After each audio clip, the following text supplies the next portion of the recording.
Hello, sweet friends. I miss you all, and I'm glad you're staying safe and at home.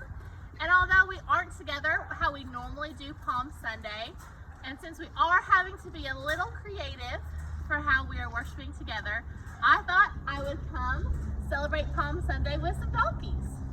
Now you may be asking, why in the world is Miss Anna with donkeys? But I brought a book that'll help us explain. This book is called The Donkey That No One Could Ride.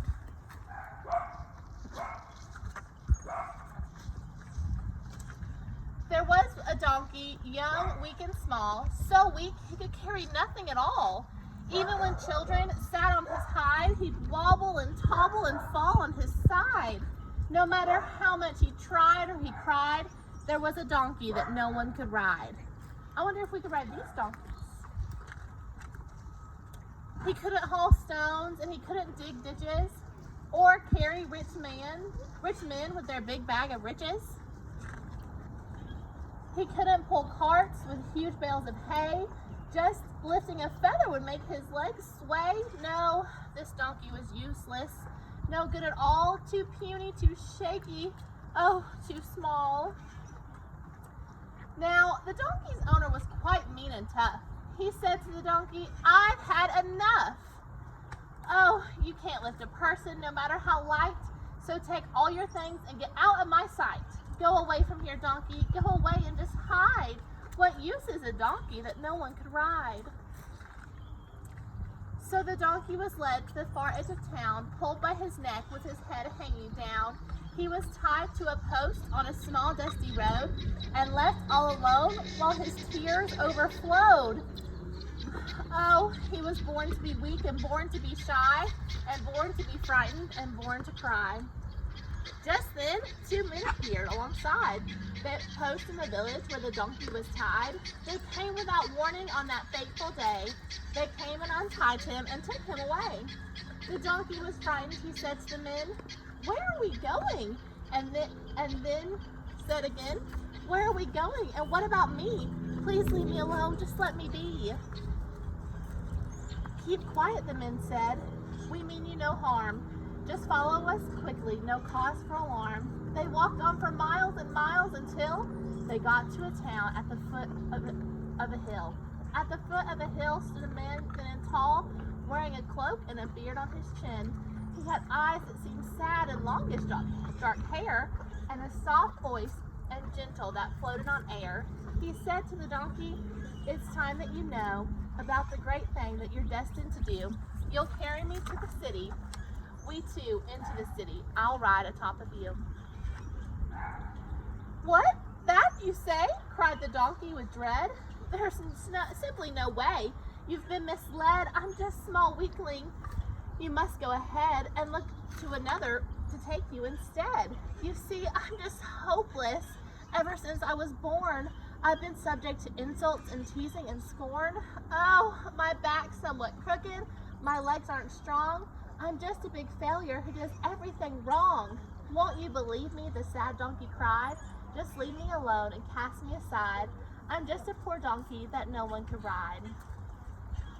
The man looked at him with a face that was wise, with a warm, tender smile and love in his eyes. Then, in a calm and mysterious way, he opened his mouth and started to say, "My help is enough. It is all that you need. It's all you require in life to succeed. The weaker you are, the more strength I give. I'll be there to help you as long as you live. I know you feel tired and frightened and broken, but do you believe these words that I've spoken? Do you believe? I ask you again, do you have faith? I can feel you, my friend."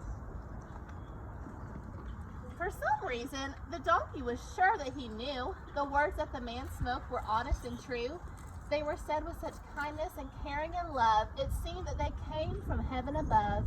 The donkey burst out, "I believe that it's true. I believe," he repeated. "I believe, yes I do."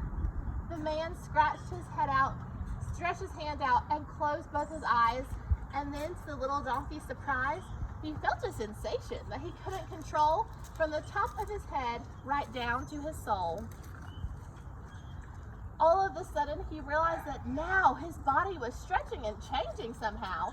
Most amazing of all, at that very hour, the donkey began to sense he had power.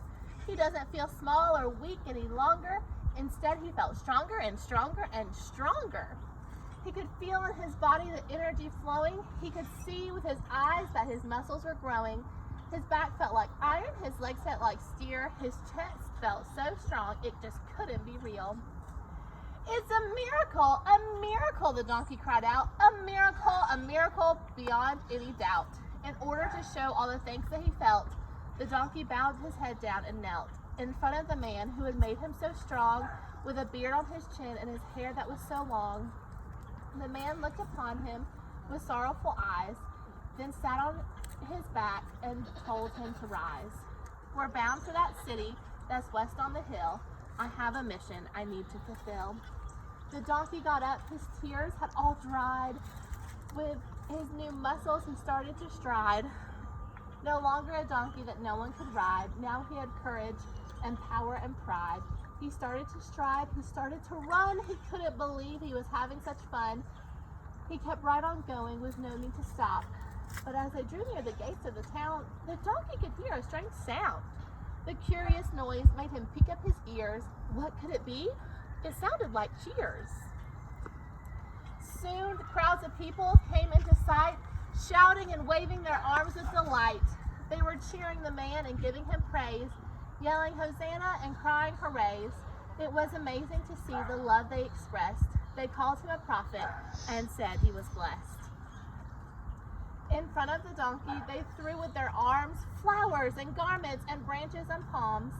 They laid all these down and started to sing, calling the man a savior and king. The donkey was happy. Gone were his tears. Never had people spoke in his ears. Never was there a moment so sweet as carrying a king with palms at his feet. And all his life after, the donkey rejoiced that the king had made such a wonderful choice.